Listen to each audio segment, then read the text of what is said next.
ಎಲ್ಲರಿಗೂ ನಮಸ್ಕಾರ. ಇವತ್ತಿನ ಎಪಿಸೋಡು ಕಣ್ಣಿನಲ್ಲಿ ನೀರು ಸುರಿತಾ ಇರುತ್ತೆ. ಕಣ್ಣಲ್ಲಿ ಈ ಸೈಡಿಗೆ ಇಲ್ಲಿ ಕಣ್ಣಿನಲ್ಲಿ ನೀರು ಬರ್ತಾ ಇರುತ್ತೆ, ತಾನೇ ನೀರು ಹಿಂಗೆ ಬರ್ತಾ ಇರುತ್ತೆ. ಅವೇನಂದರೆ ಜಲತತ್ವ ಜಾಸ್ತಿ ಆಗಿರುತ್ತೆ.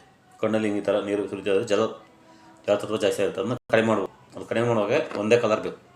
ಯಾವುದಂದರೆ ಯೆಲ್ಲೋ ಕಲರ್. ಈ ಯೆಲ್ಲೋ ಕಲರ್ ಹಚ್ಚೋದ್ರಿಂದ ಆ ನೀರು ಬರೋದನ್ನ ಸ್ಟಾಪ್ ಮಾಡ್ಬೋದು.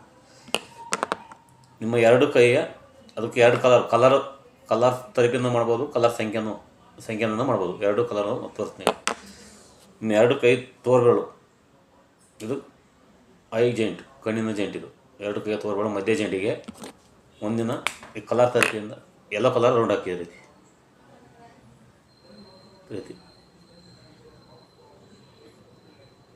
ಎರಡು ಇಲ್ಲಿ ಮಧ್ಯ ಜಾಯಿಂಟಿಗೆ ಸುತ್ತ ಎಲ್ಲ ಕಾಣಲ್ಲ, ಅದು ಯೆಲ್ಲೋ ಕಲರ್ ಹಾಕ್ಬೇಕು. ಅದೇ ರೀತಿ ಇದು ಎರಡು ಕೈಗೂ ಈ ರೀತಿ ಯೆಲ್ಲೋ ಕಲರ್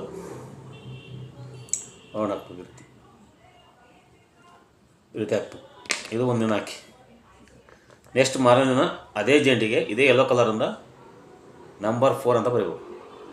ಇದು ಕಾಣಿಸಲ್ಲ, ಅದು ಅದೇ ಜಾಯಿಂಟಿಗೆ ನಂಬರ್ 4 ಇದು ನಂಬರ್ ಕಲರ್ ಸಂಖ್ಯೆ ಅಂತ. ಒಂದಿನ ಯೆಲ್ಲೋ ಕಲರ್ ರೌಂಡ್ ಹಾಕ್ಬೇಕು ಎರಡು ಇದಕ್ಕೂ. ಇನ್ನೊಂದು ದಿನ ಅದೇ ಜಾಯಿಂಟಿಗೆ ನಂಬರ್ 4 ಅಂತ ಯೆಲ್ಲೋ ಕಲರ್ ಬರೀಬೇಕು. ರೀತಿ ಕಲರ್ ತರಬೇಕು ಮತ್ತು ಕಲರ್ ಸಂಖ್ಯೆ ಎರಡನ್ನೂ ಮಾಡ್ಬೋದು. ಎರಡು ಕಲರ್ನ ಹಾಕಿ ಒಂದಿನ ಕಲರ್ ಹಾಕಿ ನೆಕ್ಸ್ಟ್ ಇನ್ನೊಂದು ದಿನ ಅದೇ ನಂಬರ್ 4 ಅಂತ ಯೆಲ್ಲೋ ಕಲರ್ ಬರೀರಿ. ಈ ರೀತಿ ಬರೀ ಬಂದರೆ ಕಣ್ಣಲ್ಲಿ ನೀರು ಬರ್ತಾ ಇರೋದು, ಈ ಸೈಡಿಗೆ ನೀರು ಬರ್ತಾ ಇರೋದು ಸಂಪೂರ್ಣವಾಗಿ ಗುಣ ಆಗುತ್ತೆ. ಇದು ಜಲತತ್ವ ಜಾಸ್ತಿ ಆದ್ರಿಂದ ಅಲ್ಲಿ ನೀರು ಬರ್ತಾ ಇರುತ್ತೆ. ಜಲತತ್ವ ಕಡಿಮೆ ಮಾಡೋದು ಕಲರು ಯೆಲ್ಲೋ ಕಲರಿಂದ ನೀರು ಬರೋದನ್ನ ಸಂಪೂರ್ಣವಾಗಿ ಹಿಡಿದಿರುತ್ತೆ. ವಿಡಿಯೋವನ್ನು ಎಲ್ಲ ಫ್ರೆಂಡ್ಸ್ಗಳಿಗೆ ಹೆಚ್ಚು ಶೇರ್ ಮಾಡಿ, ಲೈಕ್ ಮಾಡಿ ಮತ್ತು ಸಬ್ಸ್ಕ್ರೈಬ್ ಮಾಡಿ. ಎಲ್ಲರಿಗೂ ಧನ್ಯವಾದ.